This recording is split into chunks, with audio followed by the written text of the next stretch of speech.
Going to be spilling some tea on evangelical teen summer camps. Trigger warning, this one involves fake terrorism. Also, I used to be an evangelical Christian and eventually worked in a mega church. Neither of those things are true anymore. So this happens a good while ago. It actually happened the summer after 9/11, and that date is going to be really important. So the tea.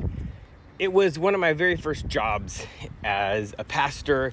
I was working at the time at an Episcopal church, and my supervisor at the church said that that summer they wanted me to take the teenagers on a mission camp. It's like a week-long mission camp that was run by a very huge evangelical group.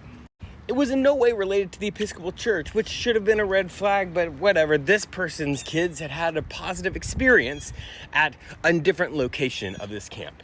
So we get there. One of the things that always happens at these camps is one of the first things they get all of the youth pastors from all of the different churches together and sort of go over the schedule, what the expectations are, all that kind of stuff, a bunch of the rules. This one was a little bit different because we did some rules and then they said, also, we need to give you a heads up on something that's just about to happen.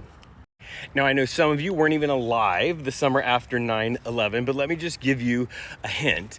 Everybody was really afraid of terrorists and what they might do, and everybody was still on pins and needles waiting for the next thing to happen. So they said that all the kids were about to go to dinner, and at dinner, somebody was going to come and make an announcement that there was a lockdown because there was a terrorist threat. A terrorist threat the summer after 9/11, and that all the kids had to be absolutely silent as they walked single file from dinner to the worship center. They said, we want to give you a heads up because there's going to be people in SWAT outfits acting like they are protecting the kids. SWAT outfits. And they said, we want to tell you this because we don't want you to be freaked out, but also don't tell your kids because it will ruin the effect, because it will somehow lessen the giant amount of trauma that you're about to cause.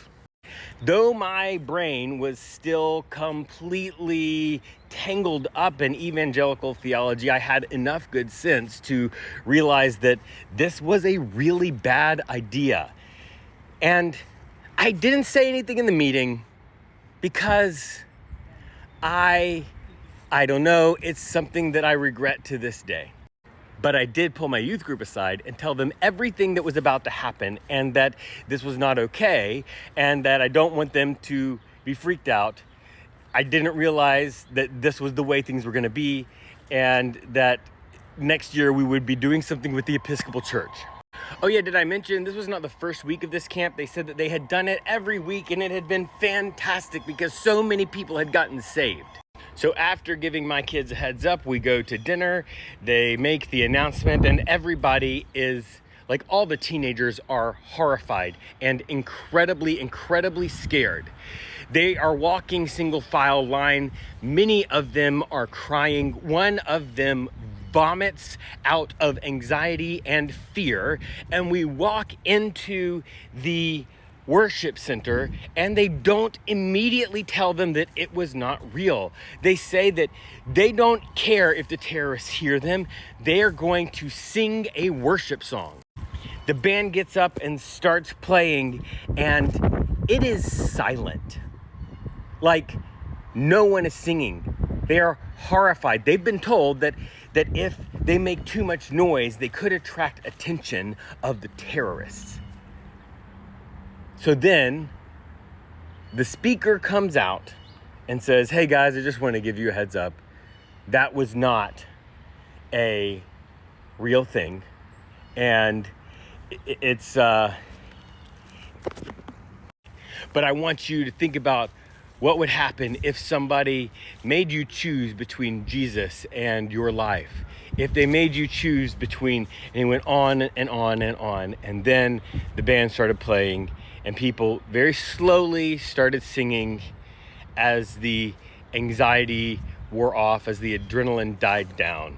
This is one of my biggest regrets as a person who served in an evangelical church who worked with teenagers, because I know that messed some of them up. I know it messed some of them up because they've told me so since then, and it wasn't okay. And I didn't stand up to anybody, even though I tried to protect my kids. I didn't shut the thing down. I didn't stand up in the middle of dinner and say, hey guys, this is a lie. In part because I felt like, well, if more people were going to go to heaven as a result of it, maybe it was okay. It's not okay. That's not okay. Church trauma is not okay. Traumatizing people in the name of religion is not okay, especially when those people are children. And so it's important for me that I tell these stories, because these stories aren't going to stay hidden with me. And this, though fake terrorism is not a thing I hope that is still being used, there are all kinds of crazy things being done all of the time with teenagers in evangelical churches to manipulate them into feeling scared enough that they might say a prayer and ask Jesus to rescue them from hell or take them to heaven or whatever. And that needs to stop. That kind of theology is not okay. And we need to do, those people who want to follow Jesus, who thinks that Jesus is real, who think that God is real, religious people need to name this stuff and start calling for things to change.